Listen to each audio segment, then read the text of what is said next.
अस्सलाम वालेकुम। पिछले दिनों बरतानिया में अपने दोस्त वकासुल हक एडवोकेट से बात हो रही थी।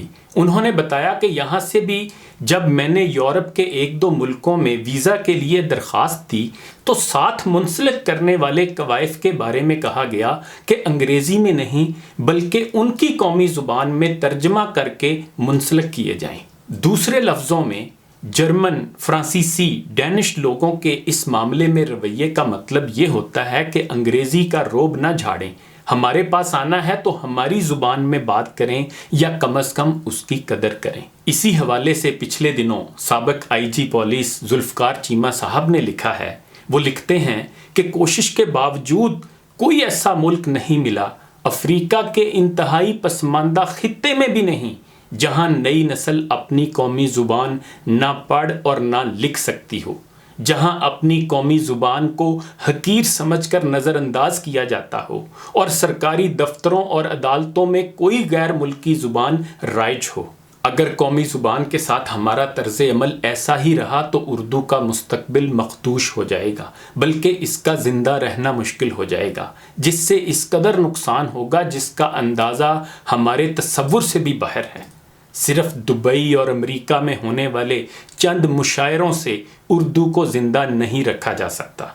वतन अज़ीज़ में उर्दू के साथ हम ऐसा तज़हीक आमेज़ सलूक क्यों कर रहे हैं? क्या बानियान पाकिस्तान के नज़दीक भी उर्दू की कोई अहमियत न थी? नहीं, ऐसा हरगिज़ नहीं है। कायद आज़म को इसका बखूबी अदराक था, इसलिए कि ये कौमी वहदत की अलामत और पाँचों सूबों की जंजीर है। दूसरी अहम बात ये कि उर्दू के दामन में हमारा दीनी और अदबी सरमाया महफूज है। इन्हीं वजूहात की बिना पर कायद आज़म ने इसे कौमी ज़ुबान करार दिया था। अंग्रेज़ी की अहमियत बजा, मगर क्या तरक्की की कलीद सिर्फ अंग्रेज़ी है? क्या अंग्रेज़ी के बगैर तरक्की के जीने पर चढ़ना नामुमकिन है? नहीं, ये गलत है। कोई कौम गैर मुल्की ज़ुबान के ज़रिए तरक्की याफ्ता नहीं बन सकती। जर्मनी बरतानिया के करीब वाक़ है, मगर वहाँ बाज़ारों में एक भी बोर्ड अंग्रेज़ी में नज़र नहीं आता। कौन नहीं जानता कि जर्मनी मादी तरक्की और खुशहाली में बरतानिया को पिछाड़ कर पूरे यूरोप का चौधरी बन गया है। चीन तरक्की की दौड़ में पूरे यूरोप से आगे निकल चुका है। अंग्रेज़ी से लाइल्मी कभी चीन या जर्मनी के पाँव की जंजीर नहीं बनी, मगर हम हैं कि अंग्रेज़ी ज़ुबान और तहज़ीब की ग़ुलामी हमारे रगों पै से ही नहीं निकल रही। कितने दुख की बात है कि हम अपने बच्चों को इस्लामियात और तारीख़ इस्लाम भी अंग्रेज़ी में पढ़ा रहे हैं। चीमा साहब कहते हैं कि मैंने कई असहाब दानिश से इसकी वजह दरियाफ़्त की तो सब ने एक ही जवाब दिया, एहसास कमतरी, हुक्मरान तबके का बदतरीन एहसास कमतरी। फिर पूछा कि उर्दू के साथ ऐसा तहकीर आमेज़ सलूक कब शुरू हुआ? कायद आज़म और उनके वज़ीर आज़म लियाकत अली खान दोनों अंग्रेज़ी खान थे, मगर वो उर्दू को इज़्ज़त और अहमियत देते थे और बतदरीज इसे दफ्तरी और अदालती ज़ुबान के तौर पर भी राइज करने के ख्वाहिशमंद थे। तो फिर हम बेसमत कब हुए? मुतफ़िक़ा जवाब मिला कि बगाड़ सेंड्रिस्ट के तरबियत याफ्ता जनरल अयूब खां से शुरू हुआ, जो अंग्रेज़ी बोलने की महारत को ही काबिलियत का मयार समझते थे और करीबी रुफ़का के साथ इसका इजहार भी किया करते थे और कहते थे कि शलवार कुर्ता और वास्कट पहनकर उर्दू और बंगाली बोलने वाले सियासतदान आलमी लीडरों से कैसे बात करेंगे? ये मुल्क चलाने के अहल नहीं हैं। हम इम्पोर्टेड सूट पहनने और फर अंग्रेज़ी बोलने वाले निज़ाम रियासत चलाने के ज़्यादा अहल हैं। तवक्को तो ये थी और होना भी यही चाहिए था कि क़याम पाकिस्तान के ज़्यादा से ज़्यादा 10 साल बाद उर्दू को सरकारी यानी दफ्तरी और अदालती ज़ुबान बना दिया जाता, मगर सिविल और अस्करी ब्यूरोक्रेसी ने ऐसा ना होने दिया।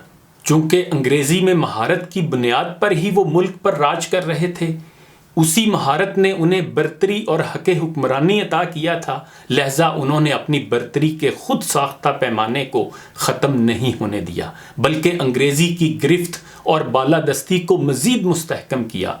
ये देख कर हैरानी भी होती है और दुख भी कि अंग्रेज़ आकाओं के जाने के 74 साल बाद भी किसी एक गैर अहम से शोबे में भी हमारी कौमी ज़ुबान अंग्रेज़ी की जगह ना ले सकी। अमनो अमान और अदलो इंसाफ के शोबा जात ही ले लें, صورتحال یہ ہے کہ ضلع کا سپرنٹینڈنٹ پولیس کوئی جرم یا کوتاہی کرنے پر سپاہی کو طلب کرتا ہے تو اس سے ساری پوچھ گچھ اردو میں کرتا ہے، سارے سوال و جواب اردو یا مقامی زبان میں ہوتے ہیں، مگر ایس پی اس انکوائری کا فیصلہ انگریزی میں لکھاتا ہے۔ سرکاری ملازمین کو اظہار وجوہ کا نوٹس انگریزی میں بھیجا جاتا ہے جسے جونیئر ملازمین پڑھ بھی نہیں سکتے اور کسی تجربہ کار کلرک سے اس کا مطلب پوچھتے ہیں۔ اسی طرح عدالتوں میں تفتیشی افسران کے چالان ضابطۂ فوجداری کی دفعہ 173 کے تحت تیار کی گئی رپورٹ اور گواہوں کے بیانات کی بنیاد پر فوجداری مقدمات کے فیصلے ہوتے ہیں۔ 173 زواد فے کی رپورٹ اردو میں تحریر ہوتی ہے، گواہ مقامی زبان میں بیان دیتے ہیں، جج کی گواہوں اور ملزمان کے ساتھ بات چیت بھی اردو یا مقامی زبان میں ہوتی ہے، ٹرائل کورٹ میں وکلا بھی اردو میں دلائل دیتے ہیں، مگر جج صاحبان فیصلہ انگریزی میں لکھاتے ہیں، جس کے لیے بعض اوقات انہیں ریٹائرڈ ماہرین معاوضے پر رکھنے پڑتے ہیں۔ جب ساری کارروائی اردو میں ہوتی ہے تو فیصلہ اردو میں کیوں نہیں لکھوایا جا سکتا، جسے دونوں فریق آسانی سے پڑھ بھی سکیں اور سمجھ بھی سکیں؟ نہ اس کی منطق سمجھ میں آتی ہے اور نہ ہی سرکاری دفتروں اور عدالتوں میں ابھی تک غیر ملکی زبان کی بالادستی قائم رکھنے پر اسرار کے فوائد نظر آتے ہیں۔ سرکاری دفتروں اور عدالتوں میں اردو زبان کو رائج کرنے کے ضمن میں سپریم کورٹ فیصلہ دے چکی ہے، مگر اس کی کھلم کھلا خلاف ورزی کی جا رہی ہے اور اسے نافذ کرنے میں سیاسی قیادت اور بیوروکریسی دونوں مجرمانہ کوتاہی کی مرتکب ہو رہی ہیں۔ سینٹرل سپیریئر سروسز CSS کا امتحان بھی دراصل انگریزی زبان میں مہارت ہی کا ٹیسٹ ہوتا ہے۔ دو اہم ترین سروسز کو دیکھ لیں۔ پولیس سروس میں شامل ہونے والے ASP ضلع کے سربراہ اور ڈویژن کے DIG بن کر بھی عوام اور اپنے ماتحتوں سے اردو یا مقامی زبان میں بات کرتے ہیں۔ اسی طرح DMG میں شامل ہونے والے نوجوان اسسٹنٹ کمشنر ہوں یا 20 سال بعد بننے والے کمشنر، وہ بھی اپنے ماتحتوں اور عوام کے ساتھ اردو یا مقامی زبان میں بات چیت کرتے ہیں۔ یعنی سروس کے 20-25 سال دونوں اہم ترین سروسز کے افسران انگریزی کا ایک فقرہ بولے اور لکھے بغیر گزارا کر سکتے ہیں۔ یہی حال فائنانس سروسز کا ہے، مگر ان سروسز میں شمولیت کے لیے ان کا ٹیسٹ ایک ایسی زبان میں لیا جاتا ہے جس کی انہیں 25 سال تک کوئی ضرورت نہیں پڑنی۔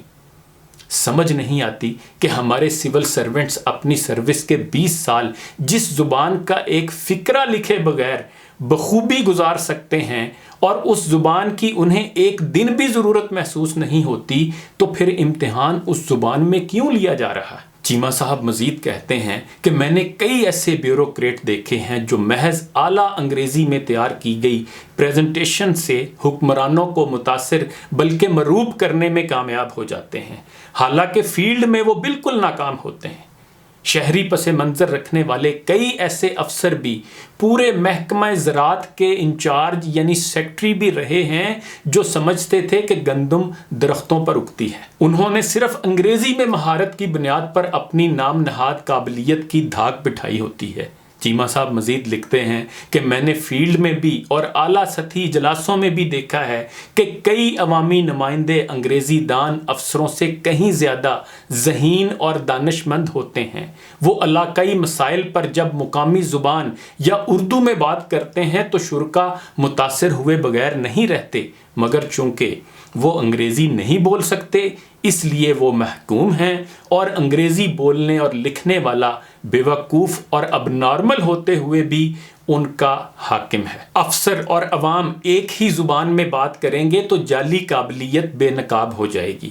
صرف انگریزی زبان کے بل پر اپنی چودراہٹ قائم رکھنے کی ضد میں ہماری بیوروکریسی اس حد تک منہ زور ہو گئی ہے کہ وہ اردو کے نفاذ کے حوالے سے سپریم کورٹ کے واضح احکامات پر عمل درآمد نہیں ہونے دے رہی۔